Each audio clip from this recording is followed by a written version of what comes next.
केशव का अपनी दादी से किस बात को लेकर झगड़ा हो रहा था?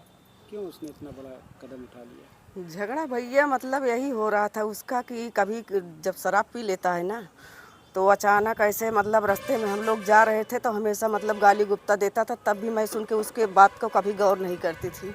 मतलब टाल दिया कि अभी ये घर का आदमी है, हो जाने दो, बस यही सब सोच के मतलब उसको मैं छोड़ते चली आई अभी तक का। मेरी लड़की को भी एक दो बार उल्टा सीधा मतलब बोला, तब भी मैंने बोला चाचा है, जाने दे, छोड़ दे, ये सब बात यही।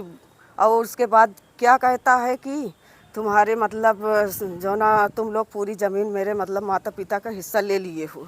यही हमेशा जब पिएगा यही झगड़ा करेगा। यही 2-3 दिन पहले यही भी बोला था। बस यही ज़मीन की बात उसके मुंह से निकलती है। तो अब कितनी ज़मीन, यही जो पीछे इतनी ज़मीन है, बस यही ज़मीन कि मतलब तुम ले ले हो। अब मेरे ससुर जी ये बताए हैं कि मतलब ये ज़मीन हम खुद से अपने से बनाए हैं, इसमें कोई एक पैसा नहीं दिया जब रहे थे तब भी। कितनी ज़मीन होगी ये जो होगी 2 बिस्सा 2.5 बिस्सा, बस यही। कितनी कीमत होगी इसकी इस समय?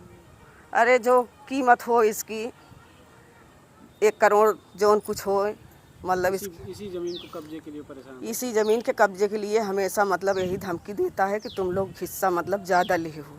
मतलब इसको फिर सामने से बोले कि हाँ, अभी तो कहेंगे तो हम अभी सामने पुलिस के सामने बोले कि हमको हिस्सा पूरा की कोई बात नहीं, इनके पिताजी बोले। लेकिन जो ना ये इसका लड़का जो पी लेता है ना, तो यही हमेशा बात करता है कि मेरी मतलब ज़मीन ले लिया है ये। गुस्से में जो है उसने दादी को मार दिया। हाँ, इसी गुस्से में मतलब बस उसी से जलन रहती थी हमेशा। उससे हमेशा सब गाली गुप्ता बुढ़िया को देते थे, हमेशा सताते थे।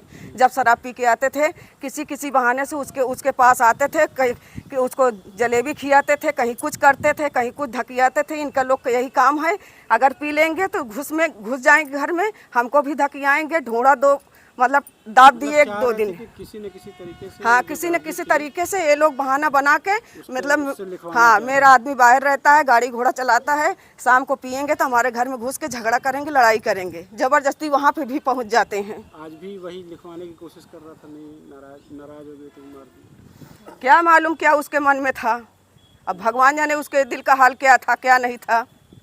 अब इसको तो मैं वहाँ लेटी थी, मेरे पता नहीं था कि इसके मन में क्या चल रहा है, मारेगा कि पीटेगा, हमको क्या पता है। कितने बजे की बात है? 1 बजे की बात है। आप लोग कहाँ थे? हम लोग यहाँ पर सोए थे हम लोग, कल चले गए थे दवा के।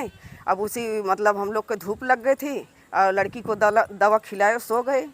अब इतना थोड़ी मालूम है कि किसके मन में क्या चल रहा है, हमारे मन में क्या है। जब ये घटना हो रही थी तो क्या दादी चिल्लाई नहीं थी? अरे चिल्लाई हुई थी, लेकिन हमको वहाँ आवाज़ नहीं, जब हम सो गए तो उसको कैसे जानेंगे। हाँ, मतलब वो कब पता चला आप लोगों को? कब पता चला, जब उसकी बीवी आई यहाँ चिल्लाने लगी कि अरे बड़की माई को तो मार डाले, मनीषा के पापा मार डाले। तब यहाँ मतलब यहाँ पर हम आए, नहीं तो हमको क्या पता। हम सो क्या देखा, मैंने वहाँ देखा तो उनका गला कटा था, बस ऐसे पड़ी थी, बिस्तर पे खून गिरा था। और दादी के पूरा मतलब सास के हमारे मतलब पूरा हाथ भीजा था खून से, यह साल भी भीजी थी। यही सब कहानी थी। वो लड़का कहाँ था? जो मारा है वो कहाँ था? वो कहाँ, तुरंत मारे के बाद यहाँ से गया, वो अपने दुआरे ऐसे पड़ा था। चीख रहा था कि मैंने उसको मार डाला। सब लोग बोले किसको मारा, तो कहा कि मैंने बड़की माई को मतलब मार दिए, मुक्ति कर दिए। नाम बता दीजिए अपना। मेरा नाम अनीता देवी।